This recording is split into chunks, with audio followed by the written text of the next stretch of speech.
purposes. And the first is the Suvida app, which has been developed for all political parties, and they can fix their campaign areas. They can ask for the grounds through that app. They need not to require to go to any place to the DO's office or there's an app on which they can directly apply.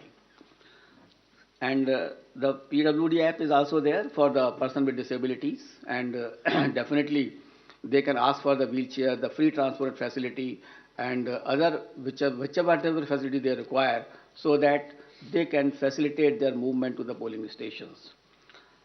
An important app is the cbgl application. We would like, for any election purpose, it is Jan Bhagidari, the pupil participation, which is important for any good election. Therefore, the cbgl app should be used by all persons, general public, the voters, and that particular app can be downloaded, and any incident of violation of MCC, distribution of freebies, distribution of money can be uploaded on that. You just take a picture, click it, send it. And within 100 minutes, the Election Commission of India will definitely reach to that place, because automatically latitude and longitude are available with us on that particular thing. So cbgl is a tool which empowers the public to clean the system, and we request and we earnestly request the persons that they should use this cbgl app, and it has been used also by some of the states where very good results had come to us.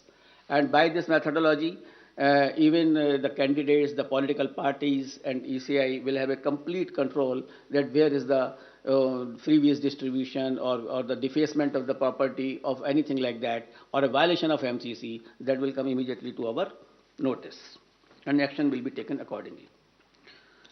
The model of conduct of court, the MCC, comes into effect immediately from the announcement of schedule. Commission had made elaborate arrangement for ensuring the effective implementation of MCC guidelines, and any violation of these guidelines would be strictly dealt with. I also like to mention about the sweep activities. Friends, sweep initiatives, that is the systematic voters education program, which we have, is a very important program through which we reach to the voters. And we want voters to be aware about their rights. The voters should be aware about the polling booth safeties. The voter should know how to how to go to the polling stations, how to cast their vote, how to use EVM. So this is the basic thing, and how to increase the participation of the voters. That is a very big thing before us. So through our sweep activities, we will make outreach programs to our voters to make them aware about the safety standards at the polling booth, so that they can be assured that the polling booths are absolutely safe. We will tell them about the assured minimum facilities which are available on the booth. And similarly, a voter's guide, a small voter guide, will also be provided to the voters along with the epic card. And the first time voters will also be given a letter giving in a voting and the various features as to how the elections are to be conducted, to make them empowered actually. Until and unless you make the voters empowered, until and unless they realize their duties, and unless they are absolutely informed, the election process will not be clean. So it is our endeavor through the sweep activities or otherwise that outreach program should be absolutely vibrant, and we can reach to the voter. And one more important area for the voter participation, that we have identified all the polling booths where the voters' participation was less in comparison to the earlier years or otherwise also. That the national average or the state average is suppose 80%, and then we have identified the polling stations where it was much less. So the targeted intervention will be made by the sweep activities, by the BLOs, and to find out that why that particular percentage was less. For a strengthening of the democracy, it is essential that all persons should participate. The 60% or less or 50% participation is not sufficient. And the Election Commission of India is trying its level best to make a targeted intervention to motivate the persons that they should come out to the polling in large number of the cases.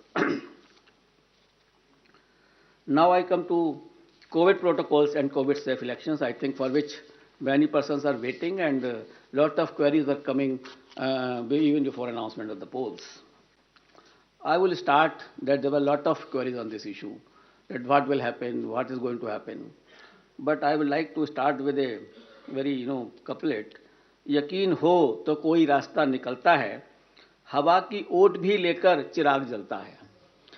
So therefore यकीन होना चाहिए.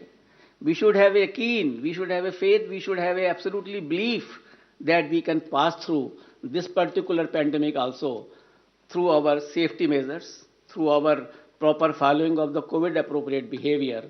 Only then we can sail through effectively, safely into this election process, as has been done in earlier past elections also. The decision to go ahead with scheduled elections was taken after much deliberation, discussions, and careful analysis of the ever dynamic situation. The situation is very dynamic. It is not static. Nobody can predict. Nobody could have predicted earlier also, a month before.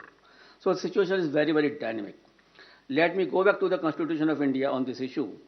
Article 172(1) states clearly that every legislative assembly of every state, unless sooner dissolved, shall continue for 5 years, and no longer.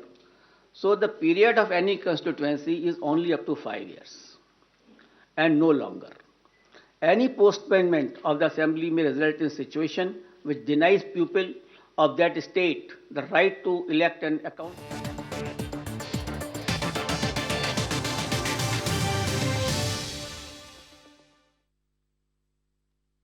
एथर उमा माँ हाथ तैयारी माछ मुंडरे अंडा पड़ी कषा